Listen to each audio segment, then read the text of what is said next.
One thing every prepsteader needs is a good knife. I think you'd agree with me on that. The part that we forget though is that if we have a good knife, we've absolutely got to know how to sharpen it.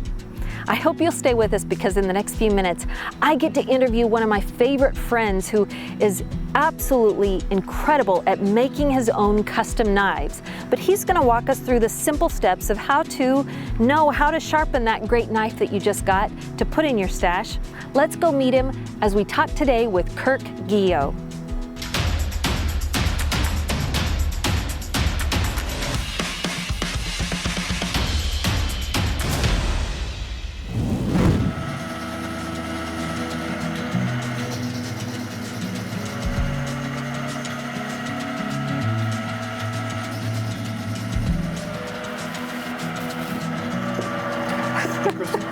Hey there, Kirk. How are you? Great. Good to see you. Thank you for letting us come in burst in on what you've got going today. I actually brought a couple of things. I knew you were the guy that's going to know how to tell me how to sharpen all this stuff. Sure, I'll do my best. What you All got? right. Well, I brought a couple of things from home. First of all, I brought my Leatherman tool because I've gone and chipped the tip of it and got it pretty dull. I figure you're going to know how to restore that because it's in bad shape right now. Okay. I also have this wonderful knife that's not in bad shape, but I'm not sure exactly how to maintain it. This came from one of our viewers up in Massachusetts. Brian, thank you so much for this knife, but I figure you're the guy that's gonna know how to keep this in tip-top shape. Okay. Then I am the world's worst at getting my kitchen scissors super dull, and I went and bought this cheap pair that's mostly plastic, but it did come with a little handy-dandy, some sort of a Kind of sharpener? Kind of sharpener, but I'm not even exactly sure how to use it, and I figure you're going to have a whole lot better inkling of what I need to do to keep this sharp. Okay. And then I did see how awesome this little gadget was, and I ordered it on Amazon last week, but I actually haven't even put it into use. It's supposed to keep my knife sharp, so I'm hoping you can tell me how to use this knife sharpener. Yeah, absolutely. You know, one of the things to know about as far as sharpening knives is I find it one of the more, sometimes, to be honest, one of the more difficult things to do. Okay. Making the knife or grinding the knife is a learned process, but sometimes sharpening, that really is, if the knife is not sharp or if the cutting edge, it's called the edge bevel, is not even or right or parallel to the blade itself, sometimes it's a little difficult. So that is kind of a difficult thing to do. Now, how do you apply it to a person who's a layman or who never really sharpens a knife? So what I have here is a few different types of sharpening tools or sharpening systems. Yeah, show me. So this one is called the Diamond Sharpening Card. I got this actually a while back at Blade Show, which is a knife trade show in Atlanta every June. And the thing I liked about it was really portable. It's the size of a credit card, like this, and they make them in different, it's by Die Sharp, and Dia Sharp, and they make it with different grits. And I kind of found the middle of the road grit. I didn't want something that was too fine or something that was way too aggressive if I needed to sharpen a knife. Okay. So it actually has like a diamond surface on it, and it works really, really well. And you're using this the flat side, not the edge. No, you use a flat side. Okay. And a couple of the ways that you can use this, and I'm going to show you just a kitchen knife. Yes, that's perfect. I want to know exactly how to do that. Even like a pocket knife, I can show you that. But one of the things to know is that because the card is kind of short like this, there's either two ways of doing this. You can either try to take this and go across the blade this way, use this like a tool, and keep the knife stationary. I see. Okay. So, but one of the main things about sharpening knives is the actual edge bevel itself. So this is the main bevel, and then this is called the edge bevel. And with the edge bevel, they're rated in degrees. So sometimes they call it 15 degrees, and they'll call it inclusive, 20 degrees inclusive. And what that means is, that means that the total edge is, so let's say 20 degrees inclusive. That means it's sharpened at 10 degrees on one side and 10 on the other. Oh. So it's inclusive, it's both added together. Does that make sense? I think so. That's what the inclusive word means. Correct. Okay, got it. So think about this. If it's the higher the number, that means the higher the edge will be. If it's a 30 degrees inclusive, that means that the sharpening edge will actually go up higher. Okay. If it's a 10 degree inclusive, that means that it's actually the sharpening edge is much, much shorter. Okay. And what is a typical kitchen knife going to be? Is there kind of like a standard to expect? I think it's somewhere around 15 degrees, maybe a kitchen knife, maybe about 10 or 12, but somewhere anywhere from 10 to 12 degrees like that. All right. And most of the time the edges are really, really short. because the blades have been ground very thin. Okay. So the thinner a knife is, so that see the material on this knife is very thin, as opposed to one of my customs. See how thick the blade steel is there? Oh yeah, that's way thicker. So this is 3/16 steel, and this is maybe a 16th. Okay. Okay. So it's this knife, this particular knife is designed because it's a kitchen knife, it's a Japanese style, is designed for cutting and for chopping, and it cuts really easily through vegetables or meat. So the edge doesn't have to be, the actual edge bevel doesn't have to be as tall or as such a steep angle.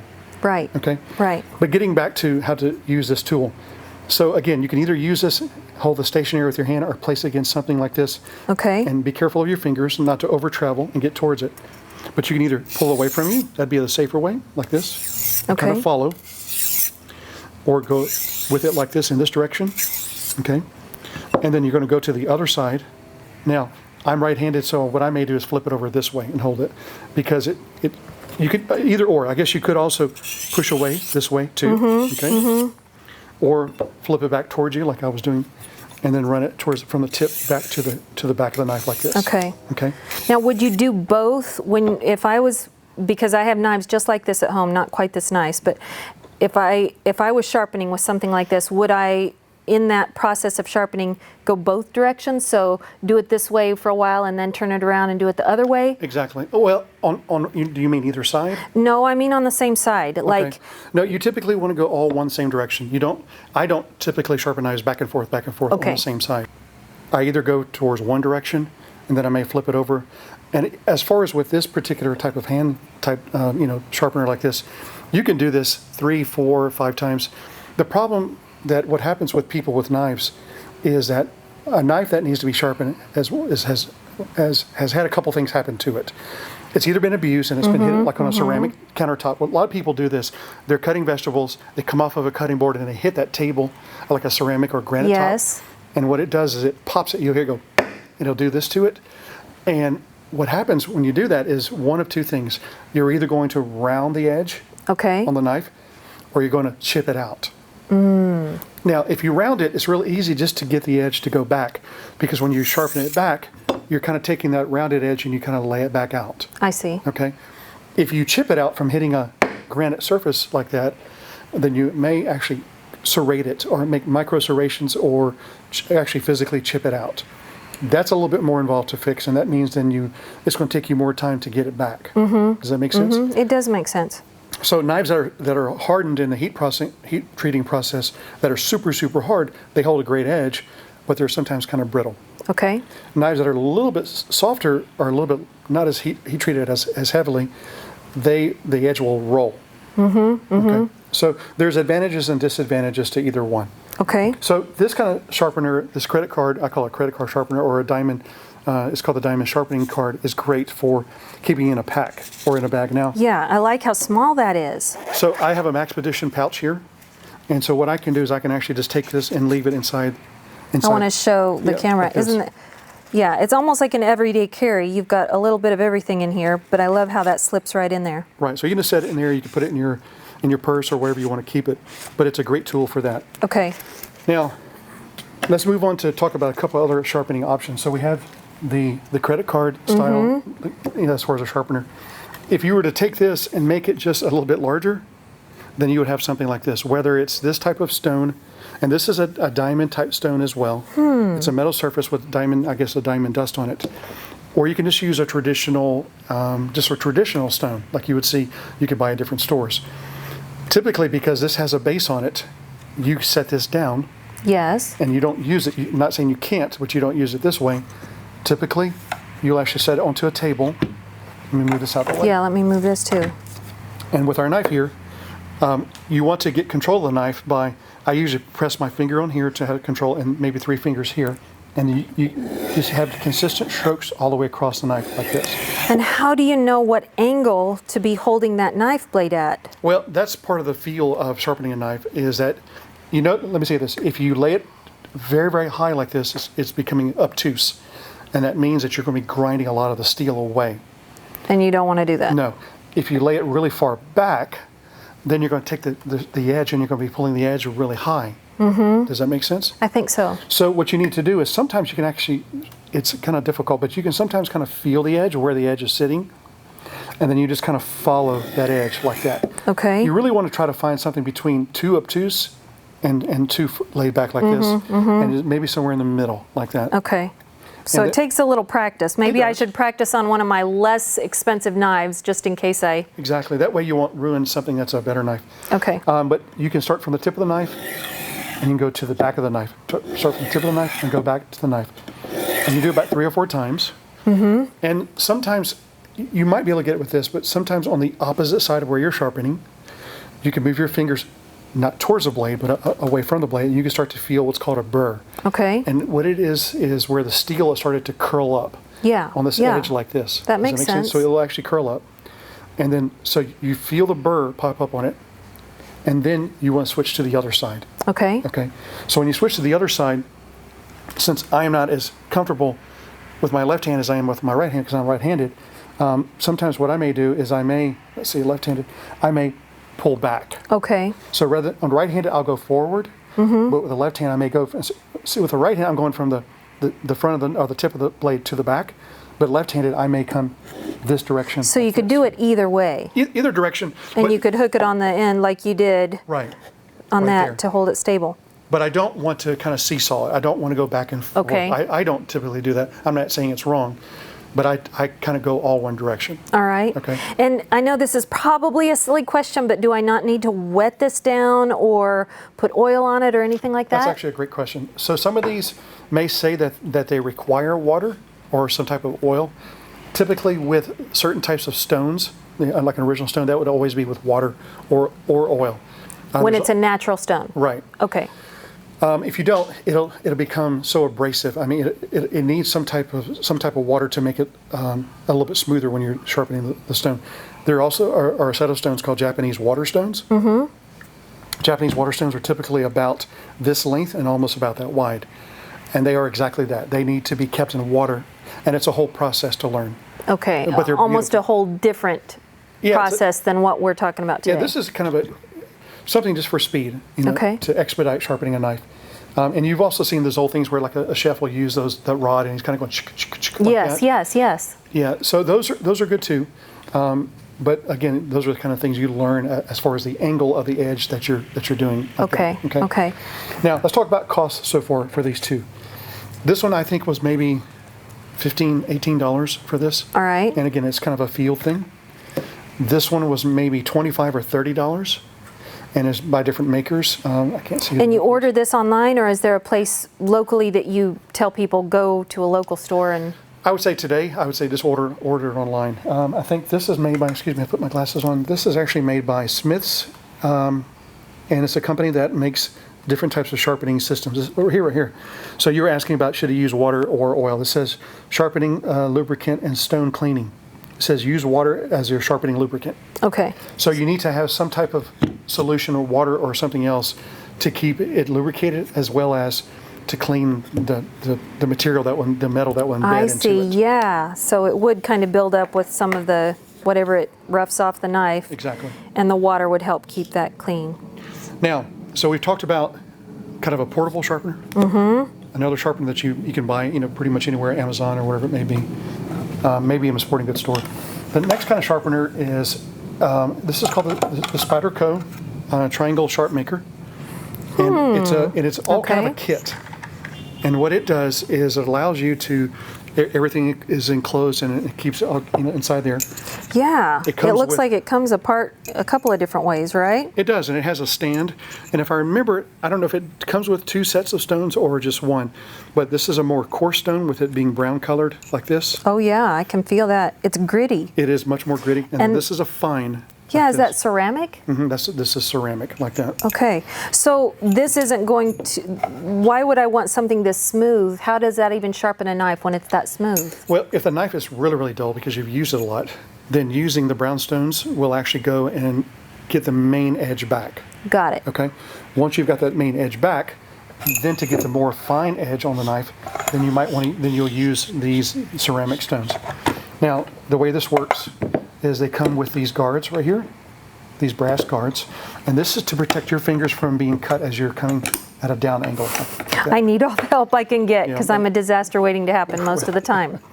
I've been cut, so it, knives are knives. It's just not a matter of if you're going to get cut, it's a matter of when. So if you want to sharpen this knife, the way that you use this kind of sharpening system is you're supposed to have straight up and down angles. You don't want the knife laid back. You don't want it laid over. You want it to be actually vertical like this. So this takes care of the angle already. By these being angled, you just hold the knife perfectly perpendicular Exactly. with the floor or One the of the things, surface. let me remember this, is that it says the degrees. This says a 40-degree edge, and this says a 30-degree edge. Oh. So this is the inclusive edge. That means that it's 15 on one side for a 30, 15 and 15, and then this is 20 and 20. Got it. Okay. That makes so sense. You can pick, and you can actually see if this is 40, if you lay this down into this one, the edges will go up a little bit more vertical. Okay. So the way that you use this is the brass guards on this side. You keep your hand on this side. That way you won't cut your fingers. All right. You don't want to cut it on this side because then your hand is exposed. Right. Okay. So you put it over on this side, and you take the knife, and you just follow it down, and you try not to go. Try not to pop it on the end, or pop it off of it. So again, try to keep this as straight up and down as possible.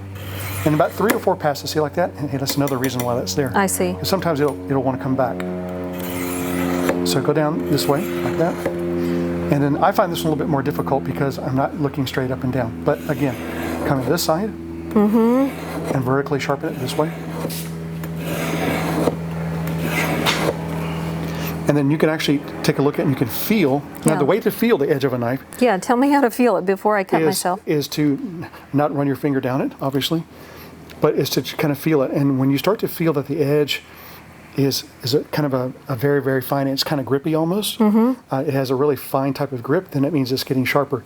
If you can take it and just imagine this is the sharp part, and if you could feel it, or you could do like this and you don't feel anything biting you, Yeah. you want to kind of bite your skin a little bit. Okay. Okay. So is this one sharp or not? You tell me. It's fairly sharp. It feels like it's biting my skin a little. It really is fairly sharp, as opposed to if you felt like if this was the edge. Right. That's just. It doesn't have any bite to it. Okay. One of the other ways, and this is going to seem kind of scary, but I think Japanese chefs will take it and barely put it on the top of their fingernail and drag it like that. Wow. And then what they do is they're trying to see and feel where there's still dull edges on the knife. Okay. Okay. I don't know if people recommend always doing that, but you can barely drag it on there. You don't try to push into it, but you'll start to feel that you have spots that are not sharpened. So again, I'll just go back and start here at the top and work the knife down. Knife down this side, and down this side, and down this side. Okay. So then I want to say I'm happy with that. I'll take these stones out. I'll put the finer stones back in. So you always start with the more grittier, abrasive, yeah. the more abrasive, and then work up into the finer. Yeah, The that finer makes sense. stones. And you can see they'll leave more of a mark on them right here like this. Okay. So now we can go to the finer stones, and you'll feel that they actually slide over the blade slides over the stones much easier this way now. And neither of the, whoa, I shouldn't put my hand there yet. Neither of these type need any kind of water or oil on them? No. I guess you could on maybe the more abrasive stone you could. On these, I've never really put any type of water or anything like that on. Okay. So I'll go and finish this side. And one more pass. Okay. So you, what I was seeing you do is a kind of an equal number on both sides. Yeah, if I did 5 here, I do 5 here. Got it. If I do 3 here, or I do 10 each side, whatever it may be. Now, the last thing to do is what's called stropping. And stropping, do you remember if you see it at a barber shop, even barbers still use them today, it looks like a leather belt. Yeah.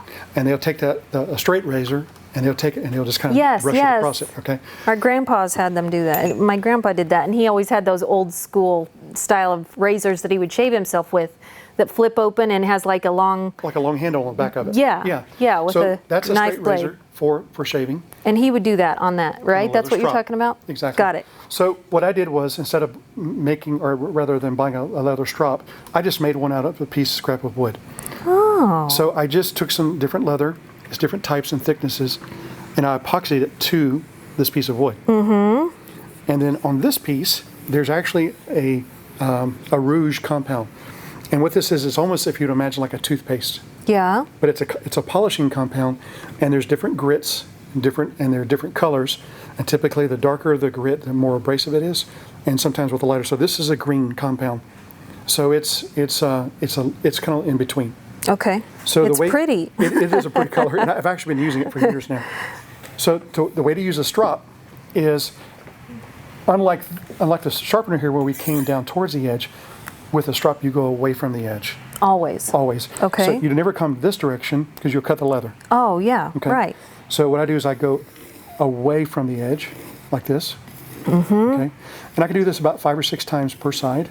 Most people's knives don't need to always be sharpened unless they've really used them a lot, or it's been abused in some way. Most of them just need to be stropped. Oh. And a strop, if you use a strop on a knife, quite often or regularly, it will still keep the edge where it's all lined up and it'll be nice and straight. Okay? But if you use it really hard, and if you're pretty rough on knives, then yes, it might need to be sharpened. Okay. But a strop will sometimes do more for a knife than most people will recognize. Now, on this side, so I did that one on that side, so then I can kind of go back to the left side and strop this way, away from you. Yeah. And so we'll strop this direction, like this. And this has, again, that rouging compound on it. Now, once I'm finished with that side, I'll go over to the finer side without, and the leather is a little bit finer, okay? And if I want, I can come back, and that way I won't be going towards you. And I can go and strop it that way. So now, you can actually see how fine that edge is. Oh, now. yeah. It's crazy. Yes. People don't understand Yes. that, but a That's strop incredible. will do more for a knife most of the time than actually sharpening it if it doesn't need to be sharpened. I mean, it keeps everything lined up, and it really does put a really great edge on it. Now, you say, what can I use a strop or do? What if I don't have something like this? Yeah, I'm thinking, what about my leather belt in the closet? Can I get it out and use it? Honestly, a leather belt. I've actually done this sometime. It's going to sound funny. My wife would kill me if I did this. Well, she's seen me actually on a leather couch. Oh, a leather couch. But going away, never coming towards Okay. the arm of the chair, kind of going away. You can even use this on cardboard. Cardboard will actually act like a strop. Because cardboard will dull a knife like that, but it'll also sharpen a knife if you use it as a strop. Interesting. Yeah. So That's good to know. You could even use it on a glass if you have like a type of, some type of glass. Drinking glass. A drinking glass, a wine glass. You can actually kind of roll it on the glass and it'll lay all of the metal back out, line again in a line. So in a pinch, I like knowing all these things. If I don't have what I need, what can I use as a secondary in a pinch? Honestly, I could use this. I could just use this mat right here and just lay this back out. And that's some type of styrofoam. Yeah, that feels like a rubber, mouse pad or neoprene, something. Yeah, neoprene type stuff. So the main thing is to, again, if you can, if it needs to be sharpened, sharpen it. Okay. If anything, do this without going. People always think let's go aggressive stones first. Try just using a fine stone. Using a fine stone. Like the ceramic, you mean? Like the ceramic. Okay. Maybe a fine stone in these two right here. Then just get a piece of leather and just drop it. And you'll be. I'm going to do this with amazed. every knife in my house. You'll be amazed how quickly you'll get the knife sharp again, like that. Okay, so I've got 2 things in my mind that I want you to cover before we're done. Okay. First of all, I've had so many people write in and tell me I'm using a dull knife in my kitchen, especially my bread knife that's like a serrated edge. Yes, like that. Okay. And I think, okay, so how do you keep a serrated edge? Mine is even finer than this, and I wonder, first of all, how can I sharpen my serrated edge knives that are like this? Okay. And the one that's super fine serrations, when it gets dull, do I even try to get it sharpened again, or should I just throw it away at that point and go buy a new knife? Good questions, all good questions. So if you have a little bit more expensive knife like this, I'm not sure if this is an expensive knife, I think it is. It's a Henkel, it's a German-made knife. So if you have a little bit more expensive knife that you've invested money into, if you can sharpen it, it'd be better than throwing away a $55, $75 knife. Obviously. Absolutely. If you have a $5 knife, bread knife, and you don't really know how, you might just throw that away and go get another one. Yeah, yeah. Now, you brought this one little tool here. Yes. That actually has, it's actually a serration sharpener like this. So that's made for those edges. Show me how to use it. Well, so let me tell you about how the serrations typically work first. This knife is one of my custom knives that I was working on, and this knife is chisel ground. And what that means, it is ground on one side, and it's actually flat on another, like a chisel, like a chisel for woodworking. Okay? Yeah. So a bread knife or any knife that's typically serrated is also chisel ground. Because if you notice, you can see the little scallops right here. They're all serrated. Yes. But if you flip the knife over, it's completely flat. Perfectly flat. Yeah, it's perfectly flat. So the serrations are chisel ground as well. And when you sharpen a chisel ground knife, whether it is something that is like this, or you're sharpening the serrated knife, you only do it on one side. Okay. You don't do it on both sides. This knife, getting back to this kitchen knife, set this down for a second. This actually has, it's V ground. It actually has a bevel here, and then it has a bevel there. And it's ground like a V. So it's actually ground kind of like that. Okay. Either it's called a hollow ground where it's rounded, or it's flat ground where it's perfectly flat on both sides. But this knife is, again, is chisel ground, so we only need to sharpen on one side. You can even try doing this before you sharpen it, just strop on this side. Okay. So what you can do is Stropping the flat side? The flat side. Because if Okay. you notice, sometimes you'll feel it. You'll feel things that are popping out. Hopefully it's not food or whatever, but what you can do is you can go and you can just try to strop, hold this here, and strop that edge. On the flat side only. All right. And go ahead and strop that edge. And then sometimes that'll actually bring that edge back just a little bit. Just as stropping a regular knife will bring the sharpness back to it, you can try stropping on the flat side of the knife like that. Okay? That's good to know about. And you can use that by, again, sharpening only on the scalloped side, not on the flat side. So this is like a chisel ground, like I said, on one side, like this.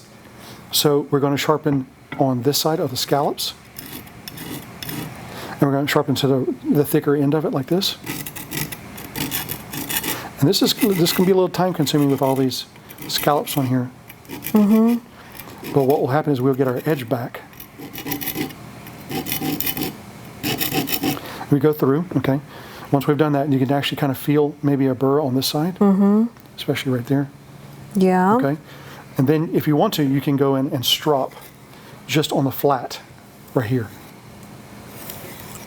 On the flat side. Okay. On the flat side.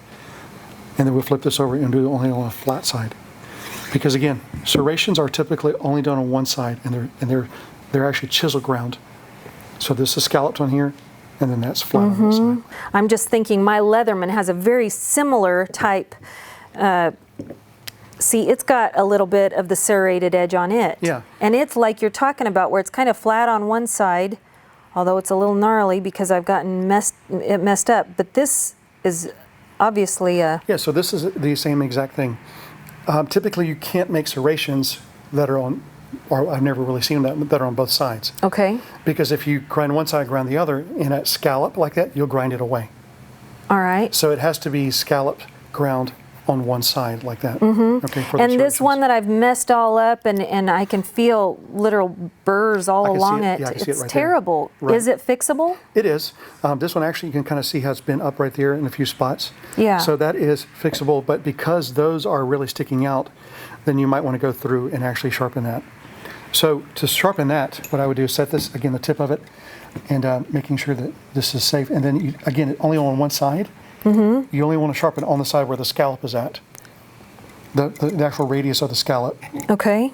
Not on that side right there. Right, that makes sense. So we're going to go through, and just like we did, we're going to go through and we're going to sharpen. This is a little bit more time consuming, but it will allow you to get that sharpness back. And then with the small ones, you're using closer to the tip of the tool, then those go straight up and down like that. And you can go back and forth.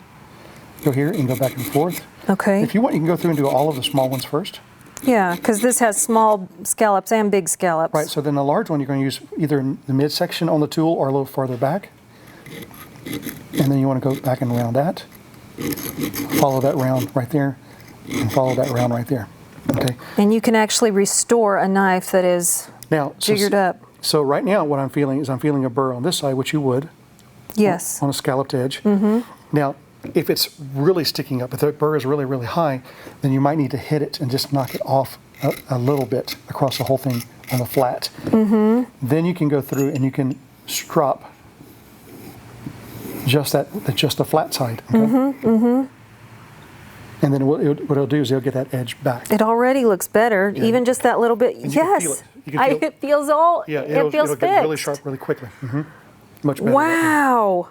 Okay, now at least address this, because I went and chipped off the edge of it, the very point of it too. What do you do then? With the tip of a knife that's broken, like I've seen kitchen knives where the tip has been bent, kind of bent over, people use them as a screwdriver. Don't do that. Use a screwdriver for a screwdriver. But when they've snapped the tip off, if you don't have like grinding machines like I do, what you can do is you can either get a more abrasive stone or something like that stone there. And with a knife like this, that the tip is actually kind of broken off, you would have to kind of grind this to where you grind it down to where it's back like that again. Does that make sense? And you grind it on this, or you're grinding it on a machine, or with a little Dremel tool, or what are you? Either one of those is much easier. Okay. Either one of those is much easier. The problem with Dremel tools is they go so fast that you could overheat the steel, turn the tip of the knife blue, and you would lose its temper. And the temper, you say, well, what is the temper? The temper is when this was heat treated and it was hardened. If you get it in that process, if you get the tip by using a Dremel tool like that, and it turns brown or it turns blue, it loses its ability to be hardened again to be able to cut. Oh. Does that make sense? Yeah, it does. So something like this, just go through and start rounding that tip down until you start to see that edge kind of meet the top where it's broken, meet this edge right here. And on that, just in case you missed it, I don't know if you saw that, but he was pulling it on the flat side. On the flat side. Flat side. Not on the edge side. Not on the edge that's... Because then you're going to dull the edge. And this isn't going to hurt your stone? No, by not me at all. doing that? Not at all. Not at all. But you would most likely use something that's a little bit more aggressive than that particular thing. Because that's that diamond surface you were talking about. Yeah. You could use, again, you could use a Dremel tool if you could slow the speed down.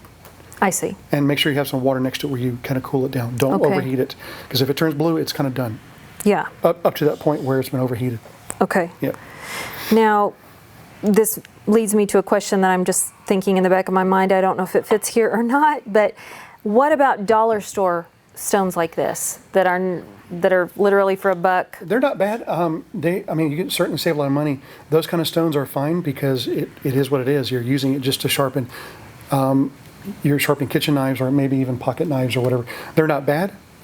Maybe something like this may be a better choice. But if you have to kind of watch your budget, which we all do, then this, again, let me get back to price. This is maybe $18. The card is about $18. Yeah, that's not bad. This was about maybe $25 to $28, maybe $30 at the most. Okay. But this is almost $90.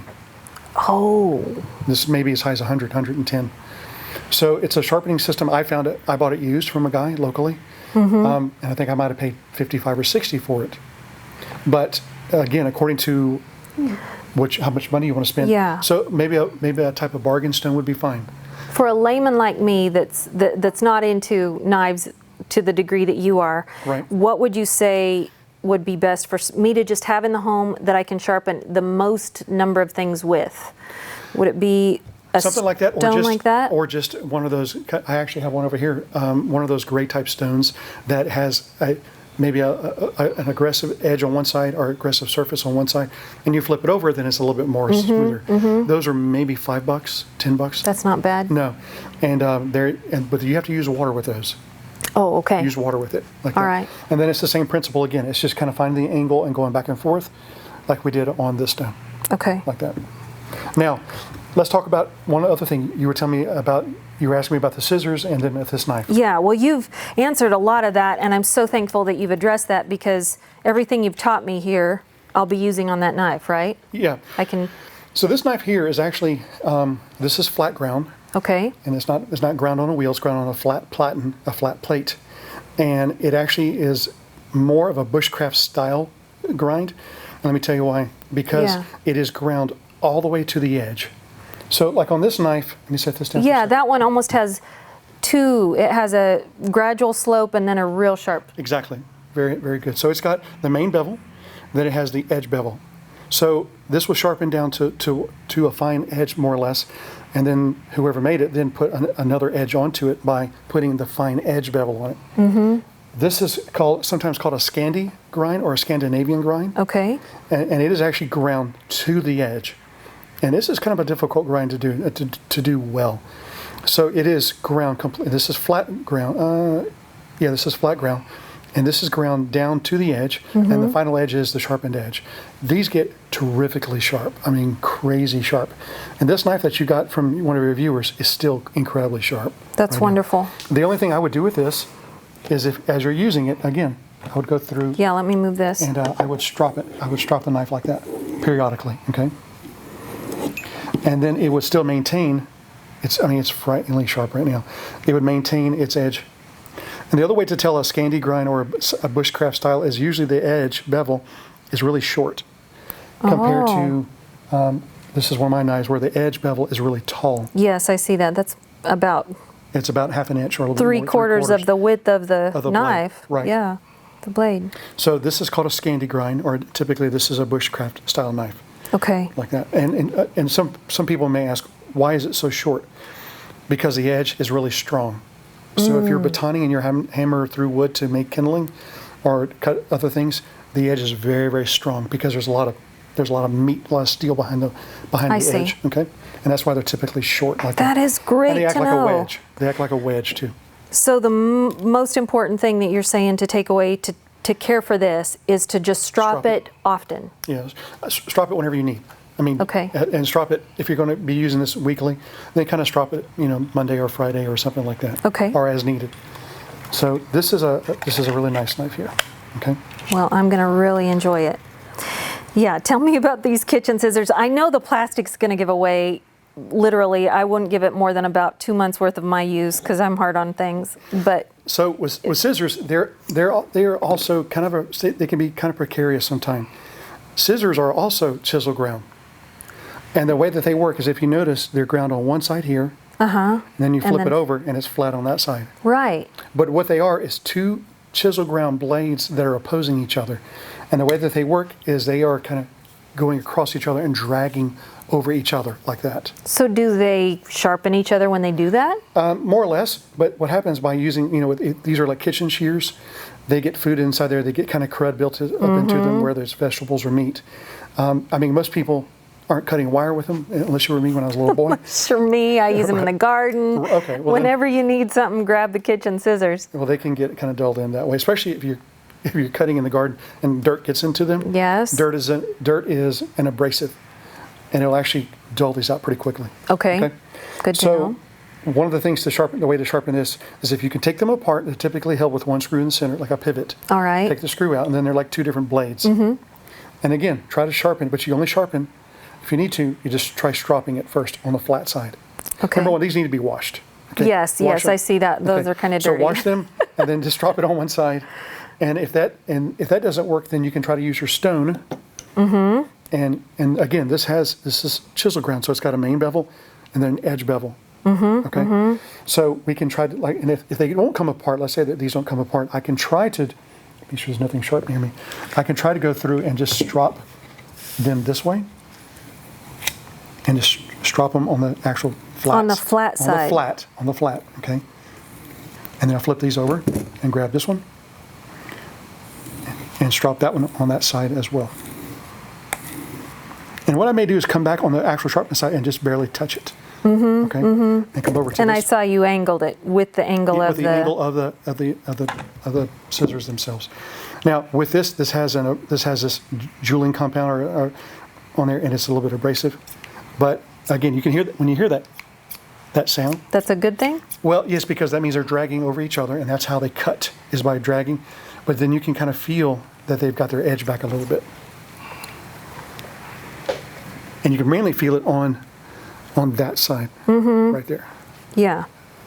It does cut in a little better than it Yeah, does. so it should be, the scissors did. and the edge should actually be tacky. It should grip a little bit like that against your skin. Okay. But scissors, honestly, if you sharpen them too much, they're done, because they rely upon scraping each other. And if you sharpen it where all of a sudden the edges now are off of each other, Yeah. they're almost just throw them away. Right. Even if they're sharp, they're Right. not making but they're the not making contact. contact with each other. Got it. They slice by dragging over each other in that radial movement like that. So in other words, don't worry about spending high dollars on my kitchen scissors that I'm using and abusing like I do. I mean, maybe if you use them for cutting hair, if you're a barber, then you can. So, Then you would, okay, I know what you're saying. So, You have helped me so much. Okay, before we get into this, because these are so beautiful and I can't wait for everyone to see them, tell us where to find you online, because I know that the minute they see these, they're going to want to know, where can I find Kirk, and can he make one of these for me? So I have 2 locations that you can find me. You can find me either on Instagram at GuillotKnives, that's spelled Guillot, knives, on Instagram. Or you can find me on Facebook, same thing, same address, facebook.com/GuillotKnives. Again, that's Guillot and then knives. Okay. So most of the work that all the work that you see here is all my work, is all my custom work. And a lot of my knives are inspired by a few different makers that I really kind of look up to. And a lot of this is, I guess, my own input as well. But starting from this side and kind of moving this direction, this is a larger knife that I made. I kind of made it for myself, and I took this kind of the style and the design from one of my other favorite knife makers named Mick Strider. Mick does a lot of military style knives. This has some oil and stuff on it. Military style knives, and his knives are really just super creative, and he's really known for his kind of really amazing grinds. And so I showed Mick this, and it's kind of a homage, I guess it is, to Mick with my own flair. It's a pretty big blade. I typically don't make knives that are this big. But it is quite a large knife. Beautiful. And tell me about the handle. So the handle is made of actually 4 pieces of material. So it is micarta, and this is called a bolster, a natural micarta here with a white G10 separator, and then carbon fiber back with copper tubes and a mosaic pin, which is kind of an ornamental pin right there. It's beautiful. And then on top of it is a white line separator all the way down between the blades as well. And so it's really difficult to try to make grinds match. And so when I grind knives, I use a set of calipers and I check everything and I mark everything out. So I check to make sure all my grinds are the same width and height and everything else like that. That is stunning. Yes, I love this. What is that little? So it's just a bead. And what I always try to do is, out of spare material, I'll make a complementary bead that's actually is made from the same material to complement the blade itself. Oh, it's perfect. And the sheath is a work of art by itself. The sheath is gorgeous. Thank you. I always want a sheath to complement the blade just as much as the blade complements the sheath. And I think a lot of people sometimes make beautiful knives and then they sometimes just kind of throw together a sheath. And so I learned to do leathercraft from a good friend named Chris Roberts and another guy who's helped me a lot as well. And that's beautiful. And so I've been doing leather work for about maybe a year and a half or 2 years now. And it just, I want it to complement the knife itself like that too. Oh. And I hand stitch it and I hand dye it. I don't have a sewing machine. Hand stitched and hand dyed. Yeah. That is incredible. Absolutely beautiful. That is a work of art. Now, this isn't even one of your best knives. I asked about your best knives and you said they've all been purchased. Yeah, pretty much all of my knives I would really like to keep for myself. They've already been sold. As soon as someone sees them, they want to offer you money. Right. But this is incredible. But I really like that one a lot. Show me some more. So this knife is more of a defensive, this also has oil in it, but a defensive style knife. And it's called a pakal. It's a Filipino style, and it's usually held in what's called a reverse grip, this direction, like this. It can be used either this way, or it can be used, this way for cutting. Also, what you see on the flat spots and all the way around it is jeweling, and I do this in a certain way, and it go through and just create all these little marks all the way around it to give it kind of an iridescent or a shimmer to it like this. It looks like frost. It does, yeah, it does. So again, this is again called a pakal, and as far as it's a reverse edge knife. Beautiful and very unique in shape. And then this is micarta as well. This has stainless steel tubes and pins like that. I love it. Now, does that have your logo on it? Because does. You have a beautiful logo. The logo, it's kind of hard to see because of the shimmering, but you can take a look at it on here. So the next knife is carbon fiber as far as the bolster. Okay. With stainless steel pins. And then this material back was given to me by a friend named Jim from Alaska. And this is petrified walrus tusk.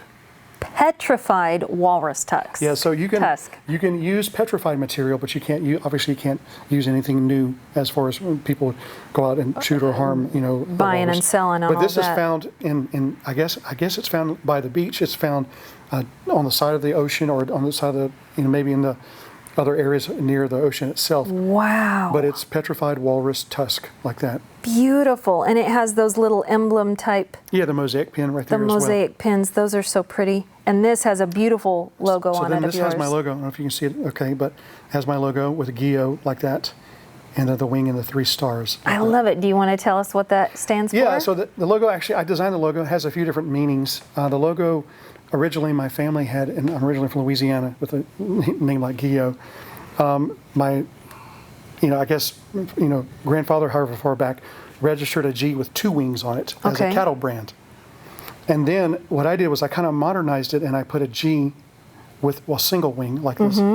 And then it's got, obviously has my name, my last name below it, and then the 3 stars. It has 2 or 3 meanings to me. The G is because of my faith and my walk with the Lord. The G is a symbol of the Holy Spirit with a wing. And then it also, the 3 stars is for my wife and my 2 sons. Okay. And then the Father, Son, and the Holy Spirit as well. And Tennessee has 3 stars. Well, that's true, because with the Tennessee flag behind us, even though they're flipped upside down, one of my friends that said the same thing. That's for Tennessee. I love it. And It has lots of meanings. Yeah, I never thought about that at the time that I was making it. But this is, the blade is 1 inch wide, and this is CPM 3V steel, like you were asking. This is just beautiful. I wish you could see up close how beautiful this handle is. Just gorgeous. I can't believe that's walrus tusk. Walrus tusk, yeah. And you grind even that all into the shape that those are. Yep. And that material is really pretty rough to work with as far as grinding it, because it's got an incredibly terrible smell. I wear respirators and everything, but because it's bone material, it's really bad. It makes my whole shop stink really bad. And Well, it doesn't smell bad now, and it's finished. very beautiful. It's worth it for you to go through that agony, I hope. This is a knife I was working on. I started a while back with a friend, and I need to finish up with him, kind of just telling him thank you for helping me with working out at the gym and stuff. He's a trainer. And so this is kind of a larger knife like this. It's chisel ground. Wow. It can be used with a ring like this, and it's called a reverse grip. And you can also just hold it where if you want to put your pinky through it this way and hold the knife. And you can use just a standard grip. And so this is a pretty wide blade. This is, I think, almost 2.5 inches wide, or at least 2, like that. So that's one I have to finish up. But one of the things I'm really proud of working on now is I've been making fixed blades for about 5 years. Okay. And I've been wanting to start making folders. And this was this is my first folder. And it's actually a slip joint folder. Now, a lot of times people think of slip joints like this old timer, like my grandfather carried, my dad carried. Yes, my dad carried one of these. Yeah, so it's just an old timer. And typically the blades are really the blades are pretty thin. Whereas if you look at the thickness of these 2 different blades, this is much thicker. This is kind of a tactical style type blade.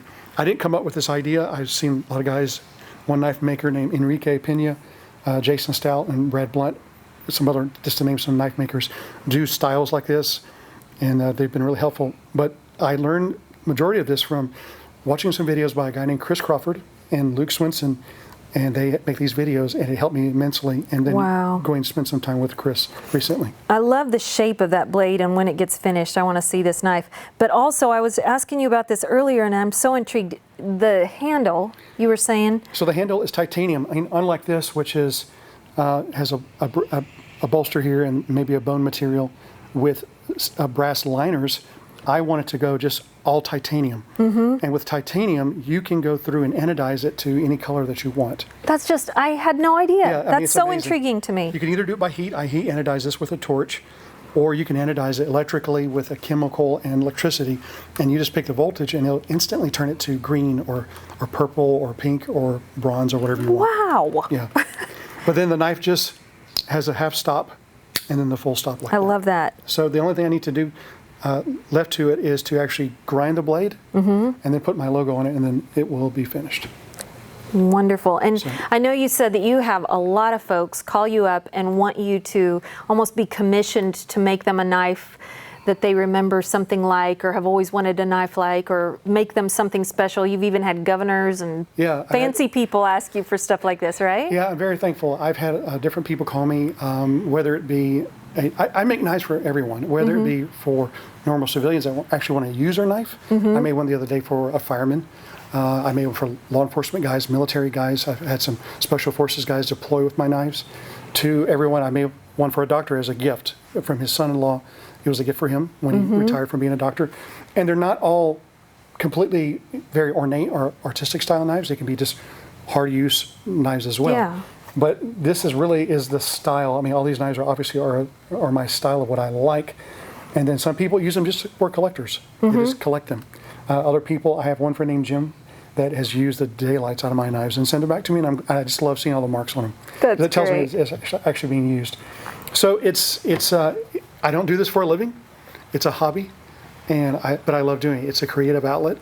It's a way to be able to share my faith. It's also a way to be able to make some side money as well. Yeah, so, and it's exceptional, and it's literally artwork. For even those of us who aren't knife aficionados, just looking at them and touching them, you can tell these are beautiful, very, very special pieces. Again, I want you to make sure that you took down where to find him online when we said it earlier. We'll link those links below this video, but find him online and let him know you appreciated him showing us just a few of his knives today.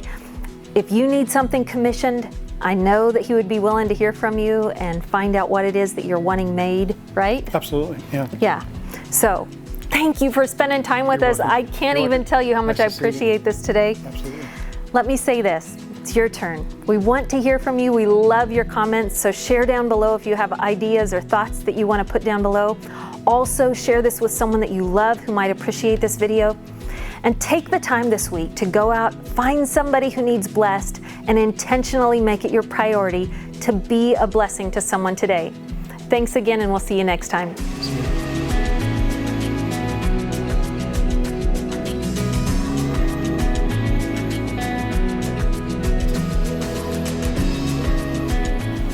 Hey everyone, this is Kirk again. I wanted to share a scripture with you before we close today. Just as I have this light behind me, this light was a light that my dad made many years ago. And sometimes if I need encouragement or if I want to get an idea or some type of inspiration, sometimes I can come out and look at the light, look at the intricacies of the light and how it was made. But then it also makes me think about the different struggles that I've had, maybe that you've had in your life. But let me share this first with you. And this is 2 Chronicles 20:15. 2 Chronicles 20:15 is about how Israel and Judah was about to be attacked by 3 different armies. All these armies were coming against them all at one time, and everyone was fearful. I mean, rightfully so. If 3 armies were about to attack you, or if you're being attacked by 3 different people, you would be fearful. So when the people were afraid, there was a prophet that spoke to them, and it said this in 2 Chronicles 20, verse 15. It says, "Listen, all Judah and inhabitants of Jerusalem and King Jehoshaphat. Thus says the Lord to you, do not be afraid and do not be dismayed at this great horde or army, for the battle is not yours but God's."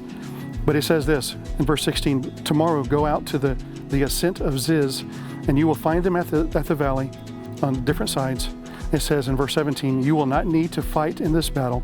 Stand firm, hold your position, and see the salvation of the Lord on your behalf." And then it goes on a little bit further, and so it says that let me see in verse 19, that the people went down and they rose early in the morning. In verse 20, I'm sorry, I skipped ahead. They rose early in the morning and went out in the wilderness, and all they had to do was that they sent out the praisers, the people that praise God before the army. And when they did this, the armies were confused and they started fighting each other. And one army killed the other army, and then all the armies essentially all killed each other. And so there's times when, if I'm working on knives or if I'm working on something else and I may be a little confused and it's not really working out, I just have to remember, or in situations in my life, that I have to remember that I have to praise the Lord in what I'm going through. It may not be fun at the time, it may not seem practical, but it's the truth. And so when I praise the Lord, I've always seen changes. I've always seen things completely turn 180 degrees, and it worked out the way that I needed it to work out. It may not always be what I wanted, but it was the way that the Lord wanted it to work out. So I hope this was encouraging to you. I hope you may get something from this, and I hope you're doing well. Thank you very much.